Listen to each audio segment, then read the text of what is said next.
इंतकाम भाग 1। यह कहानी शुरू होती है एक हंसते खेलते परिवार के साथ, लेकिन इसका ऐसा दुखद अंत होगा यह किसी ने सोचा नहीं था।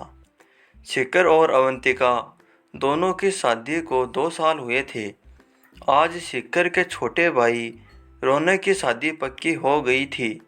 अमृता और रौनक दोनों एक दूसरे से प्यार करते थे। कुछ ही दिनों में दोनों की शादी होने वाली थी। रौनक और शिखर के माता पिता बचपन में ही चल बसे थे। शिखर ने छोटी उम्र से ही काम करना शुरू कर दिया था। उसका एक ही सपना था, अपने साथ साथ रौनक को भी पढ़ा लिखा कर काबिल बनाना।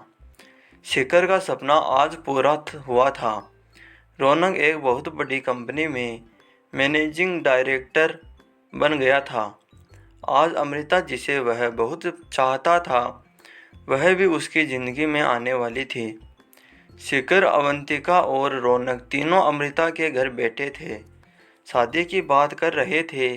सारी बातें तय हो जाने के बाद तीनों उठकर खड़े हो गए। शिखर ने अमृता के पापा से कहा, अंकल, आप शादी की तारीख निकलवा लीजिए। और हाँ, हम शादी बहुत ही सिंपल करना चाहते हैं, तो ज़्यादा परेशान मत होना। शादी का सारा इंतज़ाम मैं देख लूँगा। अमृता के पापा जगवीर जी ने कहा, बेटा, तुमसे बात करके तो मेरा मन ही हल्का हो गया। तुम चिंता मत करो, मैं सब कर लूँगा। शिखर ने अवंतिका की ओर इशारा किया।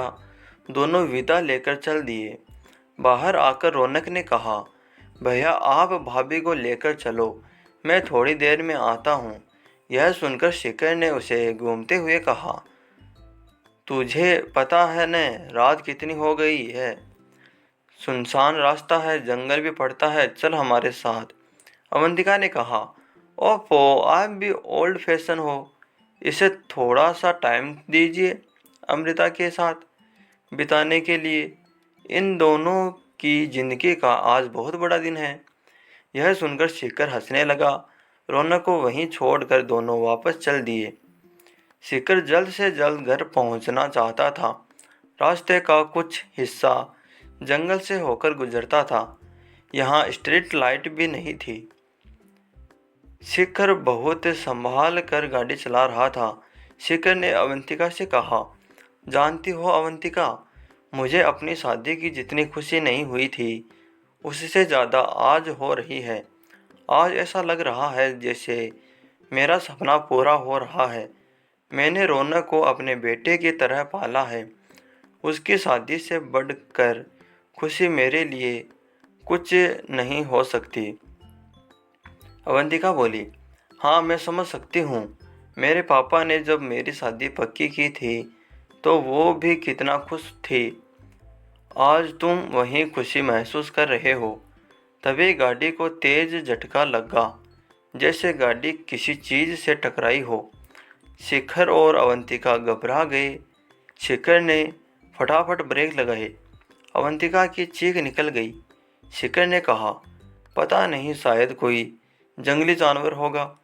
मैंने बातों के चक्कर में ध्यान से देखा नहीं है। मैं उतर कर देखता हूँ। अवंतिका बहुत डर गई थी। उसने कहा, नहीं, तुम नीचे मत उतरो, चलो यहाँ से फटाफट।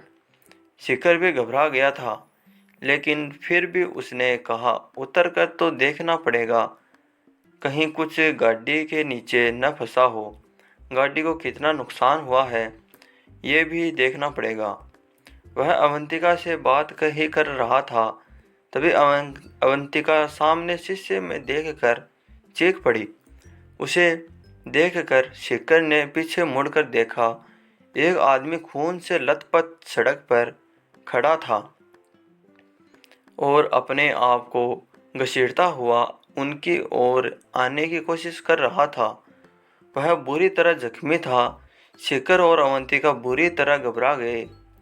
शिखर उतर कर उसके पास जाना चाह रहा था, लेकिन अवंतिका ने चिल्लाते हुए कहा, भागो यहाँ से, तुमने एक आदमी को उड़ा दिया है, पुलिस केस हो जाएगा।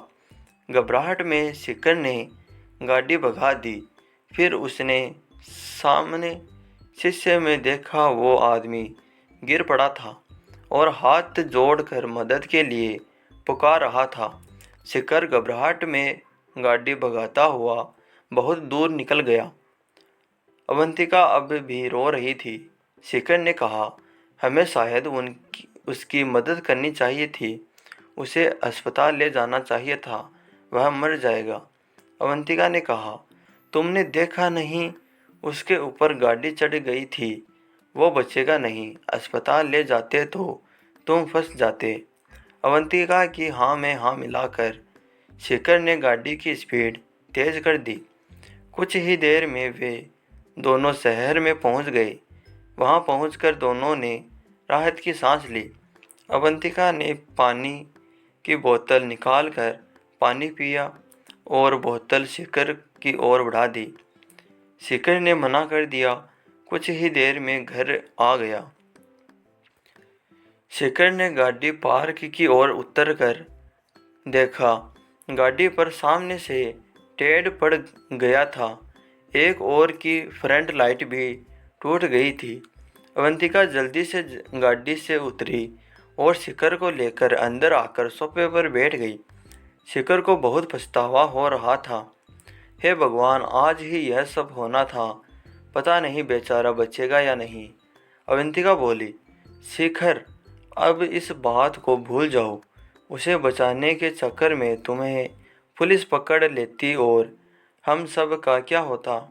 शिखर ने अवंतिका की बात में सहमति जताई, लेकिन उसका मन अंदर से उसे कचोट रहा था।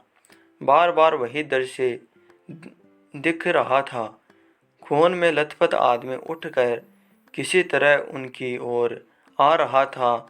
फिर वह गिर पड़ा और जमीन पर पड़े पड़े हाथ जोड़ रहा था। शेष आगे।